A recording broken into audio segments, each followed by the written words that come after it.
So 2014 was a good year for games, but there were some games that weren't really that great, and some were just awkward.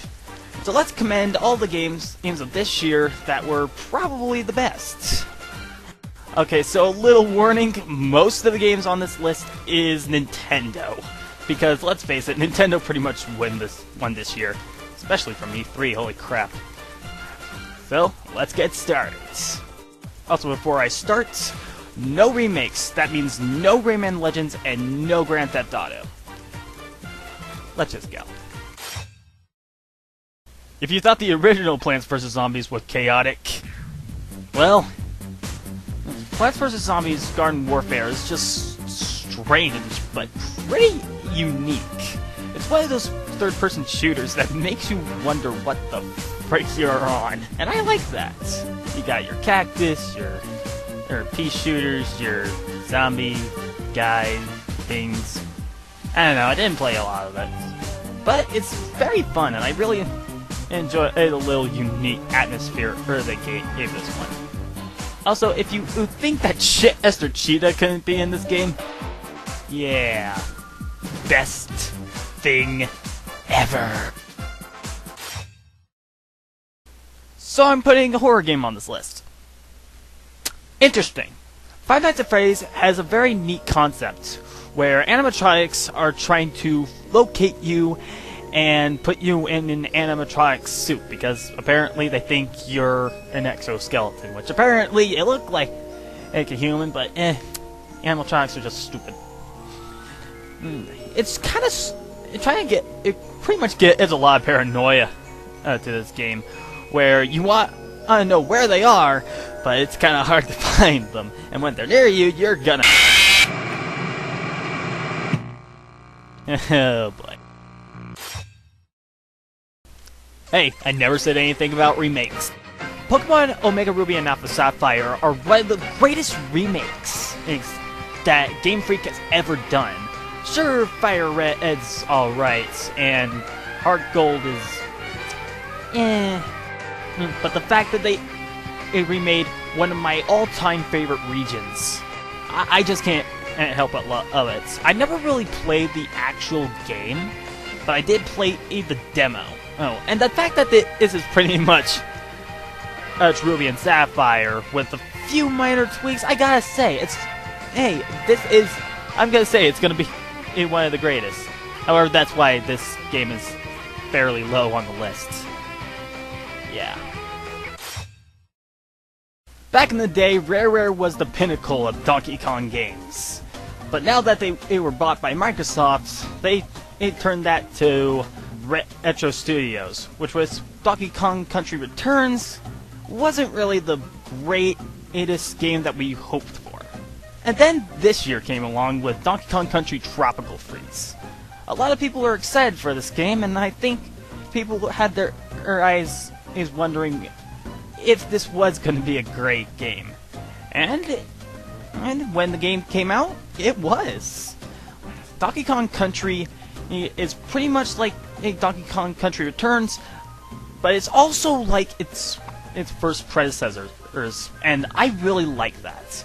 It also has some fantastic music, some great level design, and really, the fact that you can play as Cranky Kong, that's the greatest thing ever.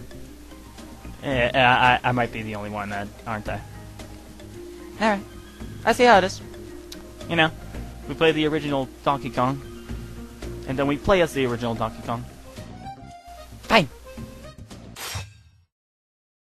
Shovel Knight definitely deserves some attention. I mean, it's a knight with a shovel.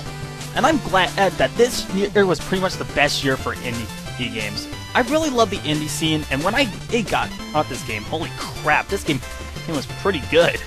It's not the greatest game on the Wii U, but I'm really glad that a lot of people like this game because it really deserves all the praise. And really, I'm actually glad that one indie game deserves to be on this list. Oh, don't worry, there's another indie game on this list, but you'll just have to wait. I have never played a Dynasty Warriors game in my life, and somehow I actually want to play it.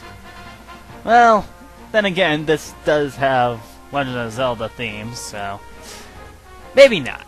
Hyrule Warriors is a freaking interesting game. It's not the greatest game, as you are gonna get very tired of it after like 1 or 2 maps. But it is a fantastic game, and if you haven't played it, I really hope you should. It's just so much fun. You got love every mechanic they pretty much throw at you. Also, it's a throwback to Ocarina of Time, Twilight Princess, and Skyward Sword. So if you're a fan of one of them, hey, give it a shot. And if you're a fan of Dynasty Warriors, I guess try it out. It's something. But seriously, this is not Dynasty Warriors. This is Hyrule Warriors. Mario Kart 8.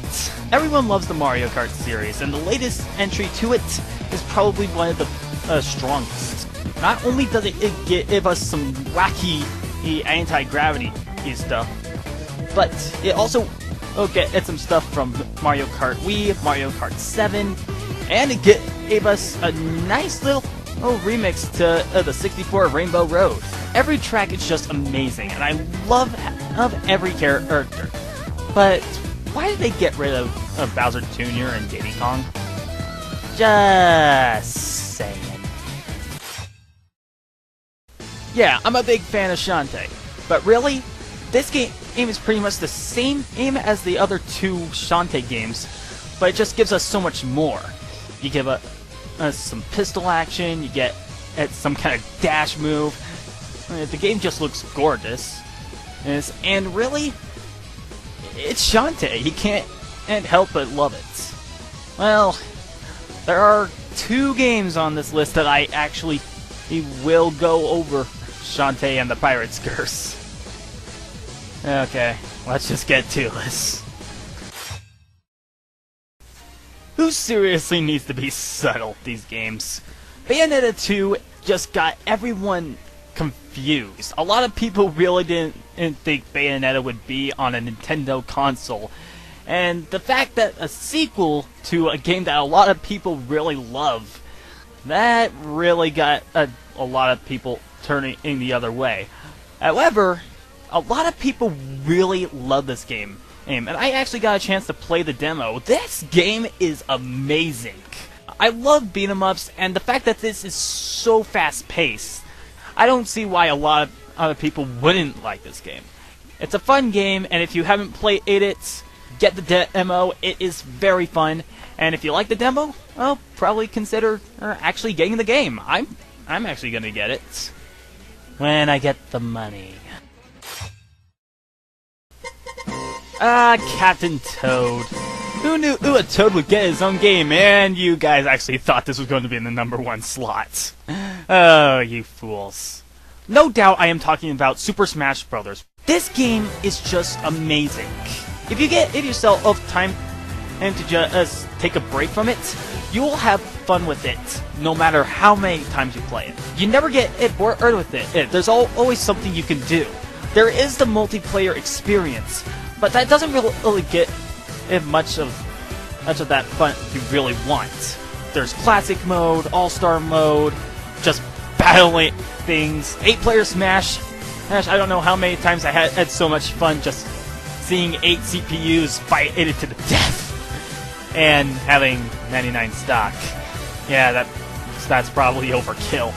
But yeah, if you've never played Super Smash Bros. On the Wii U, you have to get it. I don't even care if this is the only game you get on the Wii U. This is freaking brilliant. And if you're a big Smash player, you are going to love it. Melee fans, Brawl fans, 64 fans, you just gotta get it.